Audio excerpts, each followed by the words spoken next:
Happy Vinayaka Chavithi. అందరికీ వినాయక చవితి శుభాకాంక్షలు. పండగ అయిపోయి 2 డేస్ అయిందనుకోండి, కానీ ఇప్పుడే కుదిరింది వీడియో అప్లోడ్ చేయడానికి. అందరు ఎట్లా చేసుకున్నారు పండగ నాకైతే కామెంట్ చేయండి. అండ్ మీరు ఫస్ట్ టైం చూస్తున్నట్టయితే నా ఛానల్ని సబ్స్క్రైబ్ చేసుకోండి అండ్ బెల్ ఐకాన్ కూడా క్లిక్ చేయండి. నా నోటిఫికేషన్స్ మీకు వచ్చేస్తాయి నేను వీడియో అప్లోడ్ చేయగానే. సో నేనైతే పూజకు కావాల్సినవన్నీ అరేంజ్ చేసి పెట్టుకొని ఫస్ట్ పొద్దున్నే లేవగానే ముగ్గులు వేసేసి ఫస్ట్ నైవేద్యాలు అయితే ప్రిపేర్ చేసుకున్నా. అన్నీ రెడీ చేసుకున్న తర్వాతే నేను పూజ దగ్గరికి వచ్చాను అనమాట. అండ్ ఈసారి వినాయకుడికి డెకరేషన్ కూడా నేను పెద్దగా ఏం చేయలేదు. జస్ట్ ఆ ఆర్చ్ రెడీమేడ్లో దొరికితే నేను బయట కొనుక్కొచ్చి కొంచెం ఫ్లవర్స్ అట్లా యాడ్ చేసి డెకరేట్ చేసిన, అంతే. చాలా సింపుల్గా అండ్ ఈజీగా. అండ్ ఇప్పుడైతే నేను వినాయకుడికి బొట్టు పెట్టేసుకుని వస్త్రం, కంకణం అవన్నీ అంటే పూలదండ అవన్నీ వేసేసిన. అండ్ నేను ఇవన్నీ చేస్తుంటే ఆన్య అప్పటికే ఫ్రెష్ అయిపోయి వచ్చి నా పక్కనే కూర్చుంది. ప్రతి ఒక్కటి చూసుకుంటూ ఉండే అనమాట. Almost ½ an hour process. అది ఇంత కూడా సతాయించకుండా అక్కడి నుంచి కదలకుండా వచ్చి కూర్చొని అన్నీ చూస్తుండే. ఫుల్ అంటే దానికి కొత్త కదా, కొంచెం ఏం తెలియదు కాబట్టి కొత్తగా చూస్తుండే ఎగ్జైటెడ్గా. ఫస్ట్ పూజ రూమ్లో దీపం వెలిగించిన తర్వాత మేము తెచ్చుకున్న మట్టి వినాయకుడికి కూడా పూలదండ అవన్నీ పెట్టి రెడీ చేసేసిన. అసలు నాకు చిన్నప్పుడు పండగ అంటే పూజ దగ్గర మొత్తం మా మమ్మీ చూసుకునేది. వంట అండ్ పూజ నాదంతా డెకరేషన్ పార్ట్ అనమాట. అంటే ముగ్గులు వేయడము, బయట తోరణాలు కట్టడము, బంతిపూలు దండలు కట్టడం, ఇంతే ఉంటుండే నాకు పండగ అంటే. అంతా అయిపోయిన తర్వాత మొక్కేసుకొని వచ్చి లంచ్ చేస్తుండే, అంతే అనమాట. ఇప్పుడు ఇక్కడ పసుపు వినాయకుడిని రెడీ చేయడానికి పసుపు తీసుకున్నా అనమాట తమలపాకులో. ఆ పసుపు వినాయకుడు కూడా నార్మల్గా పసుపు ముద్దలాగా కాకుండా వినాయకుడు షేప్ వచ్చేలాగా ట్రై చేసిన. అండ్ చాలా ఈజీ కూడా, ఎఫర్ట్లెస్, ఎక్కువ ఎఫర్ట్స్ పెట్టాల్సిన అవసరం కూడా లేదు.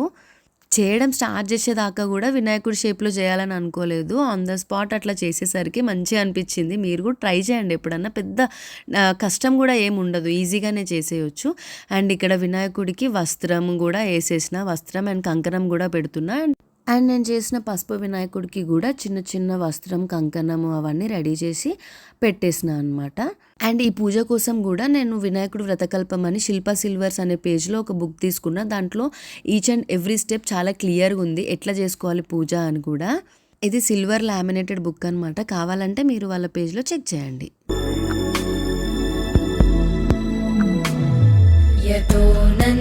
शक्ति सशेषो बभूव नराधारणेनेकरूपे च शक्त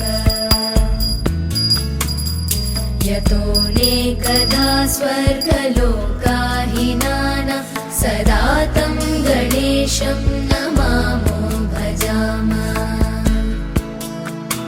यतोऽनन्तशक्ति सशेषो बभूव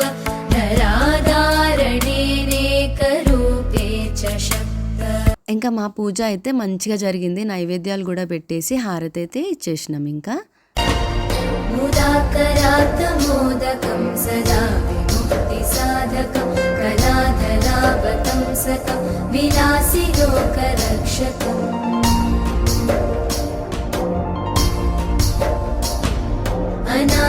अनायकैकनायकं विनाशिते भदैत्यकं नताशुभाशुनाशकं नमामि तं विनायकम्.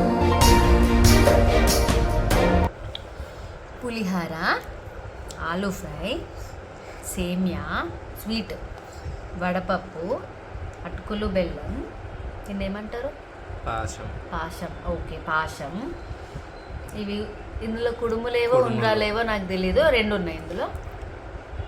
మోదకాలు, వినాయక చవితి స్పెషల్ చింతకాయ పచ్చడి, vada and white rice. Final అంతే. ఇప్పుడు ఫస్ట్ ఏది ట్రై చేయాలి? ముందు స్వీట్స్ ఫినిష్ చేసి. ఇంకా అంతా అయిపోయిన తర్వాత మేము ముగ్గురం ఒక పిక్ దిగేసి కిందకి వెళ్ళినాం అనమాట. మా అపార్ట్మెంట్లో కూడా వినాయకుడిని పెట్టారు డెకరేషన్ కోసం అని చెప్పి వెళ్ళినాము. నేను వెళ్ళేసరికి వాళ్ళందరూ పూలు గుచ్చుతుండే, ప్రవళిక ఇంకా శ్రీదేవి వాళ్ళు. ఇంకా గుచ్చిన తర్వాత నేను పైకి ఎక్కి కట్టడం స్టార్ట్ చేసిన. యాక్చువల్గా వినాయకుడు పెద్దగా ఉండేసరికి వెనకాల పెద్దగా అవసరం పడలేదు డెకరేషన్. బట్ సైడ్ వాల్స్ కొంచెం ఎంటీ ఉన్నాయి అని చెప్పేసి అవి నింపేద్దాము అని చెప్పి, పూలు చాలా ఉన్నాయి కదా పూలతో నింపేద్దాము అని ఎక్కేసి కట్టడం అయితే స్టార్ట్ చేసిన. అప్పటికి ఆల్మోస్ట్ 3:30 అయింది అండ్ ఈవినింగ్ పూజ ఉంటుంది. అలా ఫాస్ట్గా డెకరేషన్ చేసి మేము కూడా పైకి వెళ్ళి నైవేద్యాలు ప్రిపేర్ చేసుకోవాలి కదా అని ఫాస్ట్గా డెకరేషన్ అయితే చేసేసినాము. అండ్ మిగిలిపోయిన పువ్వులతోటి ఇట్లా చిన్నగా ముగ్గు అయితే వేసిన. అట్లా రౌండ్గా సింపుల్గా కొంచెం తొందరగా అయిపోయేలాగా ఏదో మాకు తోచిన డెకరేషన్ మేము అట్లా చేసి ఇట్లా ఫైనల్గా లుక్ అయితే ఇట్లా వచ్చింది డెకరేషన్. ఓవరాల్గా అయితే మంచిగా ఉంది, కానీ 9 days ఇట్లా మెయింటైన్ అవుతుందా లేదా అనేది వెయిట్ చేసి చూడాలి. ఇంతకీ మీకు ఎట్లా అనిపించింది మేము చేసిన డెకరేషన్ అనేది కింద కామెంట్స్ చేసి చెప్పండి. అప్పటికే 5:30 అయింది. తొందరగా పైకి వెళ్ళిపోదామంటే మా ప్రకాష్ అంకుల్ ఒకసారి మా ఇంటికి రండి వినాయకుడిని చూద్దురు కానీ అని చెప్తే వెళ్ళి మొక్కేసుకొని ప్రసాదం తీసుకున్నాము. వినాయకుడిని మాత్రం వాళ్ళు బాగా డెకరేట్ చేసుకున్నారు, చాలా మంచిగా చేసుకున్నారు. ఇంకా అక్కడ ఒకసారి వెళ్ళి దర్శనం అట్లా చేసుకొని ఇంటికైతే వెళ్ళిపోయినాము. ఫాస్ట్గా రెడీ అవ్వాలి, ఎందుకంటే 7:30 కల్లా పూజ అండ్ నేను నైవేద్యం కూడా ప్రిపేర్ చేయాలి. మొక్కజొన్న గారెలు అట్లా చేసి 7:30 కల్లా రెడీ అయిపోయి కిందికి వెళ్ళిపోయినాం అనమాట. 7:30 కల్లా పంతులు వచ్చి పూజ స్టార్ట్ చేయిస్తాడు అని చెప్తే ఫాస్ట్గా కిందికి వెళ్ళిపోయినాం. అప్పటికే చాలామంది వచ్చేసినారు వెయిట్ చేస్తుండే పంతులు గారి కోసం. ఇంకా నేను నైవేద్యం కూడా తీసుకొచ్చి అక్కడ స్టేజ్ మీద పెట్టేసిన.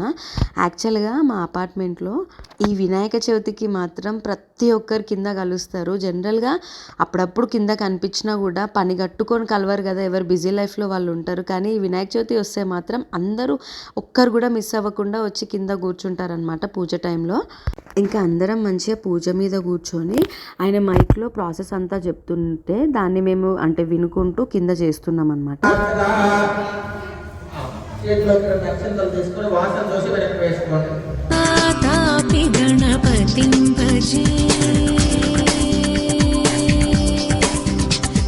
श्रीवादापि गणपतिं भजेऽहं वारणास्यं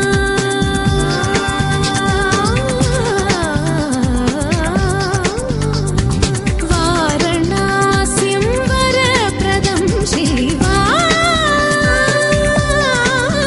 गणपतिं भजे.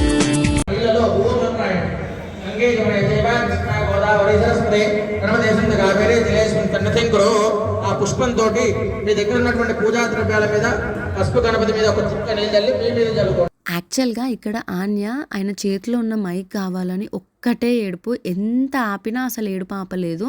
నాకు ఏం చేయాలో కూడా అర్థం కాలేదు, గుక్కబట్టి ఏడ్చిందనమాట చాలాసేపు.